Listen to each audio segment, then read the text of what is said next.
Hello viewers, कैसे हैं आप सब। उम्मीद करता हूं कि आप सब बिल्कुल ठीक होंगे। तो जिस तरह से आपको पता है, हमारे पास यहाँ पे सी# प्रोग्रामिंग की लेक्चर सीरीज चल रही है और आज के इस लेक्चर के अंदर हम बात करने वाले हैं स्ट्रिंग बिल्डर इन सी#। भाई, प्रीवियस लेक्चर के अंदर हमने स्ट्रिंग और स्ट्रिंग बिल्डर के दरमियान क्या डिफरेंस होता है इसको हमने देखा था। तो अगर आपने हमारी प्रीवियस लेक्चर नहीं देखा तो मैं रिकमेंड करूंगा कि वो वाला लेक्चर आप लाजमी देख लेना, तब जाके आपको ये वाला लेक्चर भी बहुत अच्छे से समझ में आएगा। तो वीडियो को स्टार्ट करने से पहले एक छोटी सी रिक्वेस्ट कि अगर आप मेरे चैनल पे फर्स्ट टाइम आए हो और अभी तक आपने मेरा चैनल सब्सक्राइब नहीं किया तो चैनल भी सब्सक्राइब कर लो। इसके साथ साथ बेल का आइकन भी प्रेस कर लो, क्योंकि और भी बहुत सारी वीडियोस इस लेक्चर सीरीज के अंदर आने वाली है। तो मैं हूं आपका सर मोहम्मद आदिल और अब हम अपना लेक्चर स्टार्ट करते हैं।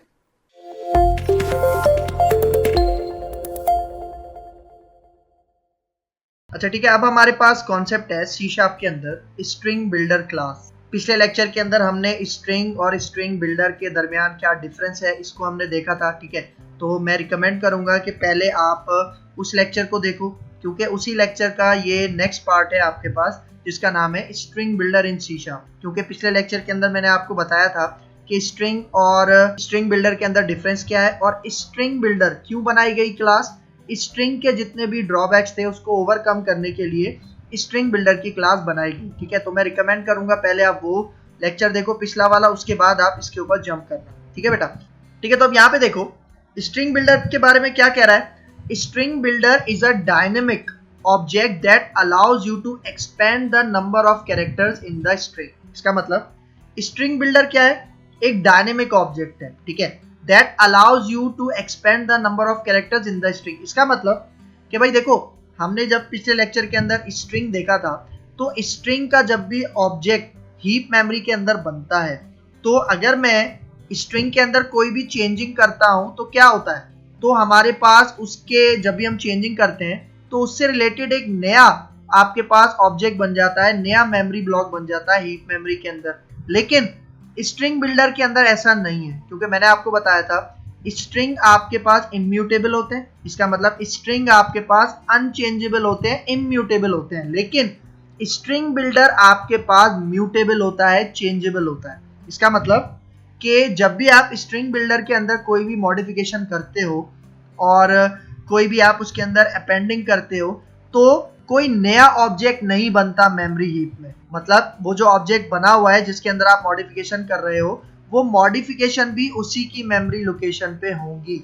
इसका मतलब स्ट्रिंग की तरह वो हर दफा एक new memory reference, new memory block create नहीं करेगा और उसी के अंदर वो डेटा एक्सपेंड करता रहेगा। ये मैंने आपको पिछले लेक्चर में बताया था, अभी दोबारा रिपीट कर दिया है। तो यहाँ पे देखो सेकंड पॉइंट में क्या कह रहा है, it doesn't create a new object in the memory but dynamically expands memory to accommodate the modified string. इसका मतलब कि आपके पास जब भी आप स्ट्रिंग बिल्डर के अंदर कोई भी वैल्यू मॉडिफाई करते हो, तो आपके पास होता क्या है, आपके पास कोई न्यू ऑब्जेक्ट नहीं बनता, न्यू मेमोरी ब्लॉक नहीं बनता मेमोरी में, बल्कि जो आपके पास पहले बना हुआ है उसी के अंदर अपेंडिंग होती जाती है, उसी के अंदर डेटा मॉडिफाई होता जाता है। ठीक है, तो ये फायदा है स्ट्रिंग बिल्डर का। अब यहाँ पे देखते हैं कि स्ट्रिंग बिल्डर को हम इनिशियलाइज कैसे करते हैं, बनाते कैसे। तो यहाँ पे देखो क्या कह रहा है, string builder can be initialize the same way as class. ठीक है, जिस तरह आप एक क्लास को ऑब्जेक्ट बनाते हो ना, ठीक है, सेम उसी तरह स्ट्रिंग बिल्डर का भी इनिशियलाइज करने का तरीका है। तो देखो यहाँ पे दो तरीके आपको बता रहा है, स्ट्रिंग बिल्डर, फिर उसके ऑब्जेक्ट का नाम एसवी, फिर न्यू का कीवर्ड, फिर स्ट्रिंग बिल्डर। या फिर दूसरा आपके पास तरीका क्या है कि आप जब स्ट्रिंग बिल्डर का ऑब्जेक्ट बना रहे होते हो तो आप उसके कंस्ट्रक्टर के अंदर यहाँ पे क्या कर सकते हो, कोई स्ट्रिंग पास कर दो जो आप इसके अंदर यूज करना चाह रहे हो। ठीक है, तो देखो ओवरलोडेड कंस्ट्रक्टर्स हैं, एक आपके पास विदाउट पैरामीटर एक है और एक विद पैरामीटर कंस्ट्रक्टर भी आपके पास मौजूद है। तो अगर मैं यहाँ पे आऊँ अपने विजुअल स्टूडियो में और ये वाला सारा कोड हमने पिछले लेक्चर के अंदर किया था, तो ये जितना भी कोड है इसको मैं यहाँ से रिमूव कर देता हूँ। ठीक है, और अब यहाँ पे आते हैं। अब यहाँ पे मैं स्ट्रिंग बिल्डर का एक ऑब्जेक्ट क्रिएट करता हूँ। ठीक है, ऑब्जेक्ट किस तरह से क्रिएट करते हैं, क्लास का नाम, फिर ऑब्जेक्ट का नाम और फिर उसके बाद आपके पास कंस्ट्रक्टर आ जाएगा।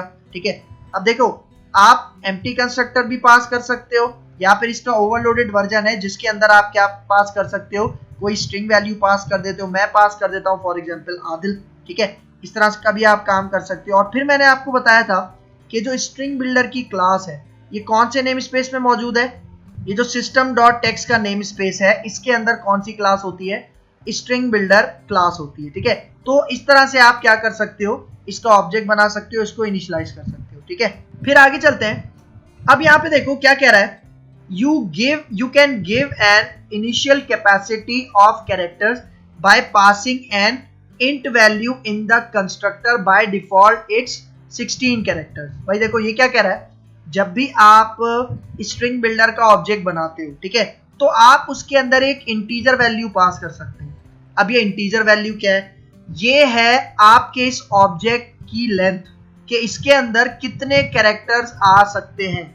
तो अगर आपको पता है कि भाई इसके अंदर मैं इतने कैरेक्टर्स पास कर सकता हूं कि वो 50 से ज्यादा नहीं होंगे, तो मैंने यहाँ पे क्या पास कर दिया, 50 पास कर दिया। देखो बाय डिफॉल्ट जब आप एक स्ट्रिंग बिल्डर का ऑब्जेक्ट बनाते हो तो उसके अंदर कितने कैरेक्टर्स डालने की कैपेसिटी होती है, 16 कैरेक्टर्स। लेकिन अगर आपको पता है कि भाई मुझे 50 कैरेक्टर्स तक डालने की जरूरत पड़ेगी, तो आप यहाँ पे उसकी इनिशियल कैपेसिटी क्या कर सकते हो, डिफाइन कर सकते हो, जिस तरह 50। अच्छा देखो मैं कह रहा हूं यहाँ पे इनिशियल कैपेसिटी। इनिशियल कैपेसिटी का क्या मतलब है, भाई देखो अगर मैंने यहाँ पे 50 पास किया है और अगर मेरे कैरेक्टर्स 50 से ज्यादा हो गए तब क्या होगा, तब कुछ भी नहीं होगा। ठीक है, देखो ये सिर्फ और सिर्फ है इनिशियल कैपेसिटी। मतलब अगर आपने 50 से ज्यादा कैरेक्टर्स इस ऑब्जेक्ट में पास कर दिए तो स्ट्रिंग बिल्डर क्या करेगा, ऑटोमेटिकली रीसाइज कर देगा। मतलब आपने 50 कैपेसिटी दी है ना, लेकिन आपने 55 कैरेक्टर्स दे दिए, तो स्ट्रिंग बिल्डर ऑटोमेटिकली क्या करेगा, आपके साइज को बढ़ा देगा। मतलब 50 था ना जो आपने दिया था, वो उसको बढ़ा के 55 कर देगा या उससे ज्यादा कर देगा। ठीक है, लेकिन बाय डिफॉल्ट अगर आप यहाँ पे ये इनिशियल कैपेसिटी नहीं डालते तो बाय डिफॉल्ट 16 होता है। ठीक है, 16 कैरेक्टर्स होता है। और अगर आपने 16 कैरेक्टर्स से ज्यादा दे दिए तो स्ट्रिंग बिल्डर क्या करेगा, 16 को 16 से प्लस कर देगा। ठीक है, लेकिन अगर आपने 16 से ज्यादा कैरेक्टर्स दे दिए तो तब क्या होगा, तब वो 16 से 32 हो जाएगा। ठीक है, मतलब 16 से 32 हो जाएगा। सही है, लेकिन अगर आपने 32 से ज्यादा कैरेक्टर्स दे दिए तो वो क्या करेगा, वो 32 से 64 हो जाएगा। ठीक है, सेम इसी तरह 64 से ज्यादा दे दिए तो वो 128 हो जाएगा। और इसी तरह से काउंटिंग क्या करती जाएगी, वो ऑटोमेटिक रिसाइज करता जाएगा, उसको बढ़ाता जाएगा। ठीक है, मतलब अगर आप ये इनिशियल कैपेसिटी ना भी दो ना, तब भी इससे कोई फर्क नहीं पड़ता। स्ट्रिंग बिल्डर ऑटोमेटिक रिसाइज करता जाता है रन टाइम पे। रन टाइम का मतलब, क्योंकि देखो स्ट्रिंग बिल्डर को एक डायनेमिक ऑब्जेक्ट कहा जाता है ना, तो डायनेमिक का क्या मतलब होता है, रन टाइम। मतलब जो भी वो काम करेगा, ऑटो रिसाइजिंग करेगा, वो सारा काम रन टाइम पे करेगा। ठीक है, तो देखो इनिशियल कैपेसिटी प्रोवाइड करने के लिए आप इस तरह से दे सकते हो 50, या फिर एक सेकंड सिंटैक्स है, मैंने बताया था स्ट्रिंग बिल्डर के बहुत सारे ओवरलोडेड कंस्ट्रक्टर्स हैं। मतलब बहुत सारे ओवरलोडेड कंस्ट्रक्टर्स स्ट्रिंग बिल्डर के मौजूद हैं। तो यहाँ पे देखो पहले कंस्ट्रक्टर में मैं डायरेक्ट इनिशियल कैपेसिटी टाइप कर रहा हूँ, और दूसरे आप देखो सिंटैक्स के अंदर पहले मैं स्ट्रिंग टाइप कर रहा हूँ जो मुझे इसके अंदर स्टोर करना है, और फिर उसकी इनिशियल कैपेसिटी बता रहा हूँ। ठीक है, तो ये दोनों तरीके हैं। सही है, तो एक इसका ये पॉइंट है। अब आ जाओ, हमारे पास दो मेथड्स हैं, अपेंड और अपेंड लाइन। सबसे पहले अपेंड की बात करते हैं।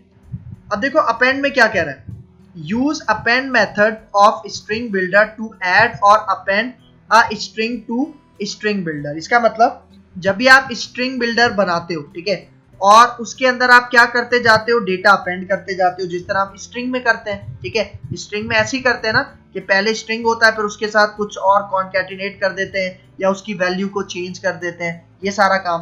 क्योंकि देखो स्ट्रिंग बिल्डर नाम से ही जाहिर है कि ये हमारे स्ट्रिंग को बिल्ड करेगी। ठीक है, जिस तरह आप स्ट्रिंग बनाते हो ना, उसी को बिल्ड करने के लिए स्ट्रिंग बिल्डर की क्लास हम यूज करते हैं। ठीक है, तो देखो मैंने यहाँ पे आदिल पास किया था, तो अब यहाँ पे आके ये जो हमारा ऑब्जेक्ट है जिसका नाम है SB, इसी के अंदर मैं अपेंड का मेथड यूज करता हूँ, और मैं यहाँ पे फॉर एग्जांपल अपनी कास्ट यहाँ पे डाल देता हूँ और मैं कह देता हूँ अंसारी। तो देखो अब अगर मैं SB का ये जो हमारे पास ऑब्जेक्ट है, अगर मैं इसको प्रिंट करके आपको दिखाऊं, मैं यहाँ पे SB जो हमारा ऑब्जेक्ट है मैं वो पास करता हूँ, और अब इसको रन करता हूँ तो आप रिजल्ट देखो। ठीक है, देखो यहाँ पे क्या प्रिंट हो रहा है, आदिल अंसारी। ठीक है, जब मैंने फर्स्ट टाइम ऑब्जेक्ट बनाया था तो आदिल स्टोर किया था, फिर उसके अंदर मैंने क्या अपेंड कर दिया था, अंसारी अपेंड कर दिया था। ठीक है बेटा, और देखो ये स्पेस कहां से आ रहा है, ये स्पेस आ रहा है क्योंकि जब मैंने आदिल दिया था तो उसके बाद मैंने स्पेस भी दिया था। तो इस तरह से अपेंड क्या करेगा कि जो भी स्ट्रिंग पहले से इसके अंदर मौजूद है उसके बाद में अपेंड कर देगा। ठीक है, फिर देखो इसके बाद इसका नेक्स्ट मेथड होता है अपेंड लाइन। अब ये अपेंड लाइन क्या करता है भाई, देखो append line method happens the string with a new line at the end. मतलब देखो अगर मैं अपेंड को हटा के, अगर मैं यहाँ पे फॉर एग्जांपल मैं क्या करता हूँ, ये जो मैंने आदिल दिया था, ठीक है, मैं इसको हटा देता हूँ। ठीक है, मतलब मैं बिल्कुल एम्प्टी कंस्ट्रक्टर यूज कर रहा हूँ और मैं कहता हूँ कि भाई फर्स्ट टाइम मैं इसके अंदर स्टोर करवाता हूँ आदिल। ठीक है, और सेकेंड टाइम मैं यहाँ पे मेथड यूज करूंगा लाइन, अपेंड लाइन। ठीक है, और यहाँ पे मैं कह देता हूँ अंसारी। तो देखो मैंने आपको क्या बताया कि अपेंड लाइन क्या करता है, पहले आपके स्ट्रिंग को अपेंड करता है और उसके बाद एक न्यू लाइन जनरेट करता है। इसका मतलब देखो अभी अगर मैं यहाँ पे आके रन करूँ ना, तो अभी आदिल अंसारी आपको एक साथ ही नजर आएगा, क्योंकि आदिल मैंने अपेंड मेथड के अंदर दिया था और अंसारी मैंने अपेंड लाइन में दिया था। इसका मतलब अंसारी के बाद आप जो भी अपेंड करवाओगे वो नेक्स्ट लाइन पे आएगा। तो देखो अपेंड लाइन ने क्या किया, अंसारी प्रिंट करवाया और फिर कर्सर कहां ले गया, नेक्स्ट लाइन पे ले गया। इसका मतलब अगर मैं यहाँ पे आके SB अपेंड करूं और यहाँ पे मैं पास कर देता हूं MCS, तो अब क्या होगा, अब चूंकि देखो जब अंसारी प्रिंट हुआ था, ठीक है, तो कर्सर कहां चला गया था, कर्सर चला गया था नेक्स्ट लाइन पे, तो MCS अब हमें नेक्स्ट लाइन पे प्रिंट होगा। ठीक है, मतलब जो मैंने MCS अपेंड किया वो हमें नेक्स्ट लाइन पे नजर आएगा जब मैं इस SB को प्रिंट करवाऊंगा। ठीक है, तो देखो यहाँ पे आके रन करते हैं, तो देखो MCS अब कहाँ पे प्रिंट हो रहा है, MCS अब आपके पास नेक्स्ट लाइन में प्रिंट हो रहा है। ठीक है, तो ये इसका कॉन्सेप्ट है, याद रखना। ठीक है, फिर आगे चलते हैं। अब देखो अब हमारे पास एक और मेथड है स्ट्रिंग बिल्डर का, वो है अपेंड फॉर्मेट। अब देखो यहाँ पे क्या कह रहा है, use append format to format input string into specific format then append it. इसका मतलब भाई देखो अगर मैं चाह रहा हूं कि ये देखो अभी मैं स्ट्रिंग अपेंड कर रहा हूं ना SB के अंदर, यहाँ पे ये स्ट्रिंग अपेंड कर रहा हूं SB के अंदर, लेकिन मैं कह रहा हूं ये स्ट्रिंग मुझे डायरेक्ट SB के अंदर अपेंड नहीं करना, बल्कि मुझे इस स्ट्रिंग की फॉर्मेटिंग करनी है, उसके बाद मुझे SB के अंदर क्या करना है, अपेंड करना है। तो देखो मैं यहाँ पे क्या करता हूँ, देखो मैं यहाँ पे कहता हूँ कि भाई मेरे पास ये देखो ये जो अभी SB है बिल्कुल खाली है, एम्प्टी है, मैं कह रहा हूँ कि भाई इसके अंदर मुझे अपेंड करना है, फॉर एग्जाम्पल एक वैल्यू है वो है 25, लेकिन मैं कह रहा हूँ 25 मुझे करेंसी के फॉर्मेट में दिखाओ, मतलब जो डॉलर साइन है ना, मैं कह रहा हूं कि ये 25 डॉलर्स की शक्ल में मुझे अपेंड हो जाए, कहां पे, मेरे SB के स्ट्रिंग बिल्डर में। तो देखो मैं यहाँ पे आता हूं, मैं यहाँ पे हम प्लेस होल्डर सिंटैक्स आपको याद होगा हमने पढ़ा था, जिस तरह हम क्या कहते हैं कि भाई ये जो 25 है ये इस लोकेशन के अंदर अपेंड होगा।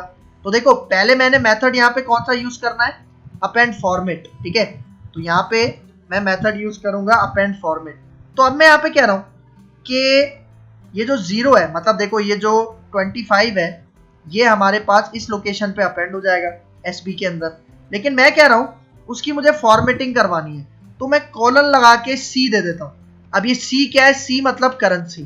ठीक है, इसका मतलब मैं कह रहा हूं ये जो 25 है ना, इसको आप मतलब इससे पहले एक डॉलर का साइन लगा दो, मतलब इसकी मैं फॉर्मेटिंग कर रहा हूं, 25 को मैं 25 डॉलर बना रहा हूं और उसके बाद SB के अंदर अपेंड करवा रहा हूं, अपने स्ट्रिंग बिल्डर के अंदर अपेंड करवा रहा हूं। मतलब अपेंड करवाने से पहले मैं अपनी वैल्यू की, अपने स्ट्रिंग की क्या कर रहा हूं, फॉर्मेटिंग कर रहा हूं। तो उसके लिए मैंने मेथड यूज किया है अपेंड फॉर्मेट। ठीक है, तो देखो अब अगर मैं यहाँ पे आके ये जो SB है जिसके अंदर मैंने अपने स्ट्रिंग को फॉर्मेट किया है करेंसी में, अब SB को मैं रन करूं तो आप रिजल्ट देखो। ठीक है, तो देखो 25 दिया था, उसने फॉर्मेटिंग करके क्या प्रिंट कर रहा है, 25 डॉलर्स प्रिंट कर रहा है। तो इस तरह से आप काम कर सकते हो। अच्छा, फिर अगर मैं कहूं कि भाई इसको जो हमारे पास आपने देखा होगा अमाउंट की शक्ल में ये 25 शो होना चाहिए।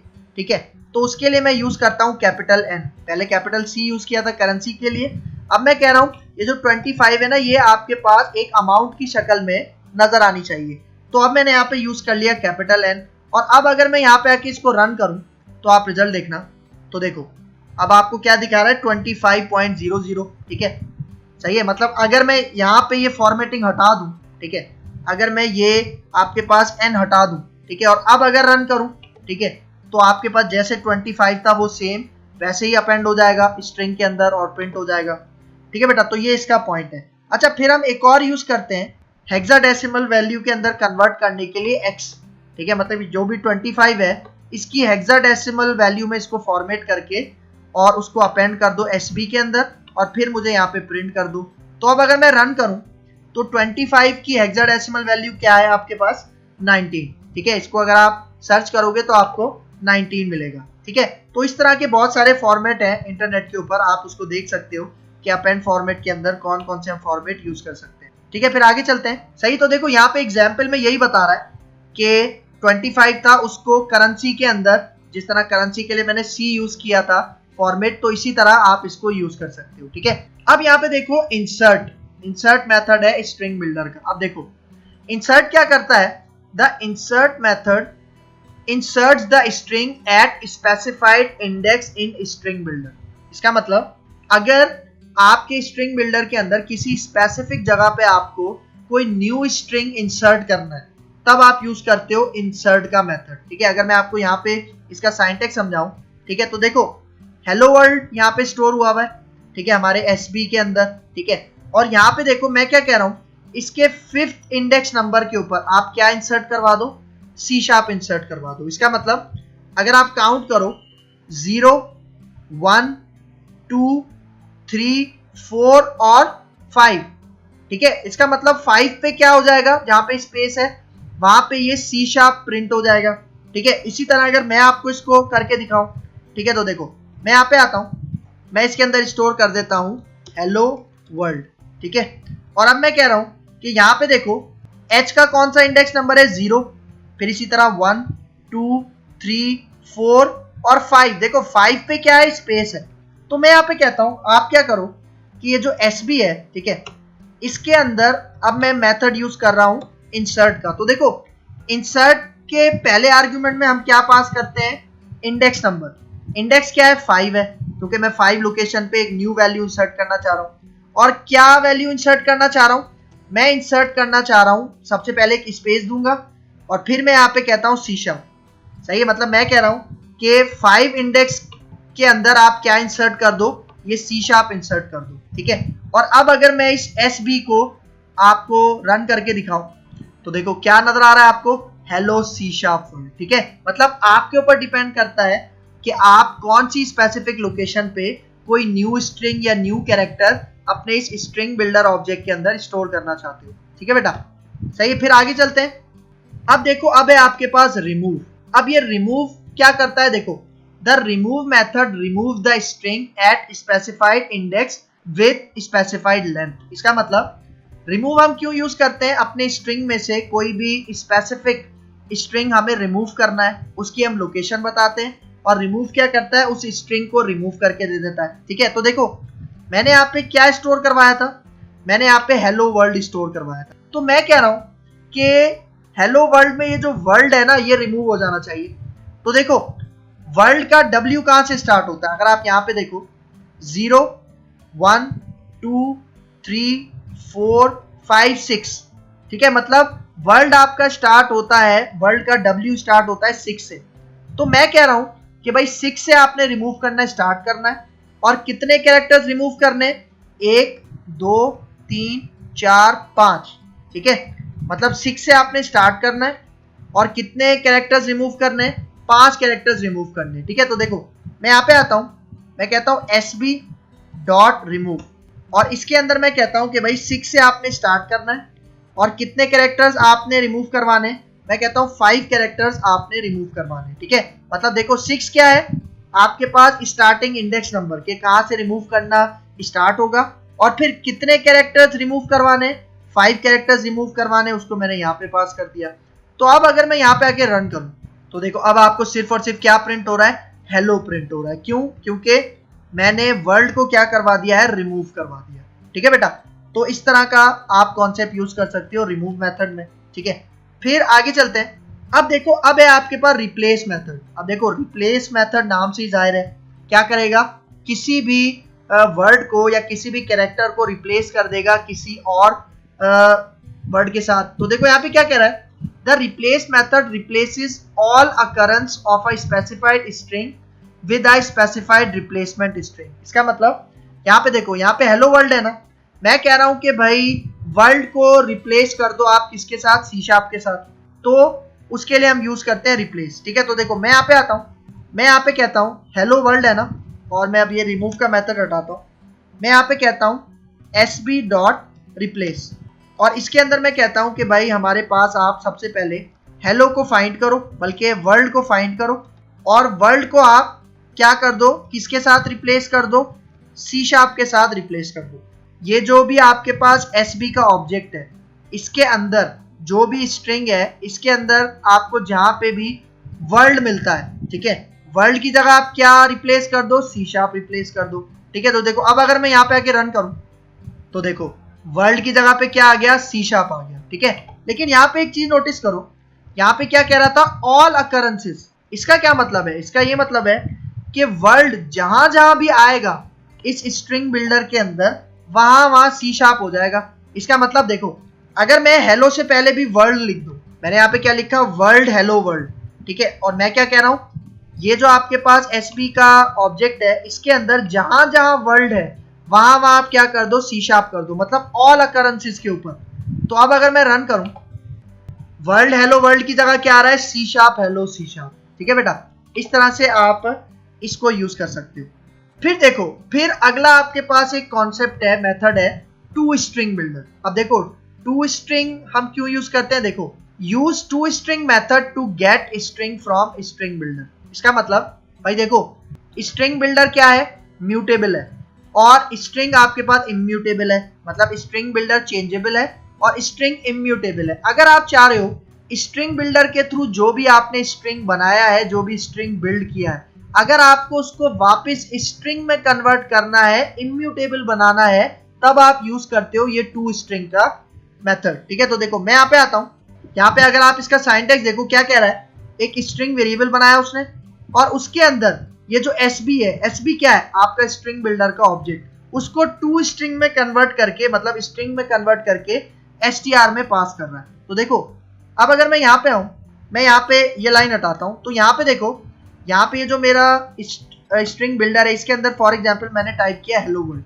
और अब मैं यहाँ पे क्या कहता हूँ, मैं एक वेरिएबल बनाता हूँ और इसको कहता हूँ s1, और इसके अंदर मैं क्या करता हूँ, ये जो हमारा एसबी है, स्ट्रिंग बिल्डर का ऑब्जेक्ट है, इसको टू स्ट्रिंग में कन्वर्ट करके किसको पास कर रहा हूँ, s1 को पास कर रहा हूँ। ठीक है, तो यहाँ पे देखो एसबी जो है स्ट्रिंग बिल्डर, ये आपके पास म्यूटेबल है, लेकिन जब मैंने इसको स्ट्रिंग में कन्वर्ट करके s1 के पास पास कर दिया, तो अब क्या हुआ, s1 आपके पास इम्यूटेबल बन जाएगा। और इम्यूटेबल और म्यूटेबल का कॉन्सेप्ट वही है जो अभी हमने इस लेक्चर के अंदर भी डिस्कस किया और पिछले लेक्चर के अंदर भी डिस्कस किया था। ठीक है, तो देखो अब अगर मैं यहाँ पे आके s1 को प्रिंट करवाऊं, तो अब यहाँ पे आके रन करो, तो आपको क्या रिजल्ट मिल जाएगा, हेलो वर्ल्ड मिल जाएगा, जो कि एक स्ट्रिंग है।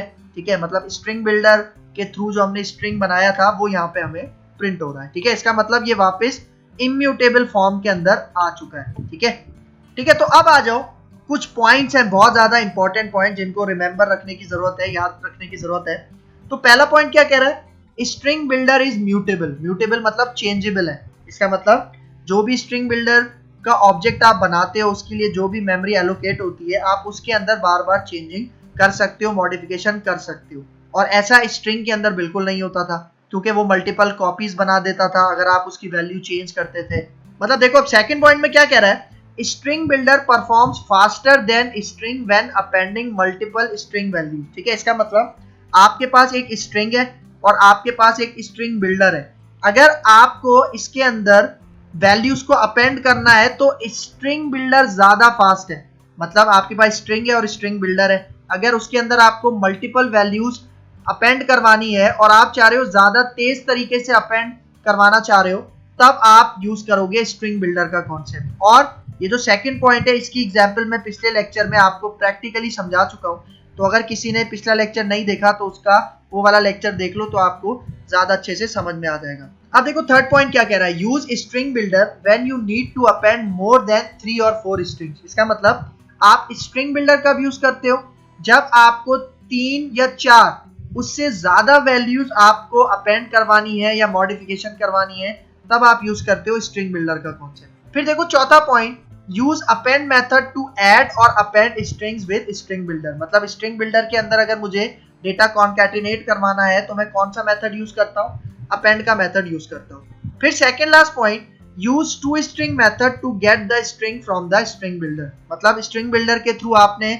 जो भी स्ट्रिंग बनाया था, अगर आप उसको वापस स्ट्रिंग में कन्वर्ट करना चाह रहे हो, इम्यूटेबल बनाना चाह रहे हो, तो आप यूज कर सकते हो टू स्ट्रिंग का मेथड। फिर last point, it is available in system dot text name space. मैंने आपको शुरू में बताया था कि स्ट्रिंग बिल्डर की ये जो क्लास है ये कौन से नेम स्पेस में होती है, system dot text name space में होती है। और ये नेम स्पेस आपको खुद से ऐड नहीं करना पड़ता, क्योंकि जब आप प्रोजेक्ट बनाते हो विजुअल स्टूडियो 2015 के अंदर, तो ऑटोमेटिकली ये नेम स्पेस पहले से उसके अंदर ऐड हुआ होता है। ठीक है बेटा, तो ये आपके पास कॉन्सेप्ट था स्ट्रिंग बिल्डर इन सी शार्प। ठीक है, तो भाई ये था हमारा आज का लेक्चर स्ट्रिंग बिल्डर इन सी शार्प। उम्मीद करता हूँ कि आपको ये लेक्चर बहुत अच्छे से समझ में आया होगा। अगर इस लेक्चर के हवाले से कोई भी कंफ्यूजन है तो कमेंट बॉक्स में मुझसे जरूर पूछ लेना। तो अगर आपको मेरी वीडियो पसंद आई तो मेरा चैनल लाइक कीजिए, शेयर कीजिए, सब्सक्राइब कीजिए और मुझे अपनी दुआ में याद रखिए। तो मिलते हैं इंशाल्लाह नेक्स्ट लेक्चर में, तब तक के लिए दीजिए इजाजत। अल्लाह हाफिज।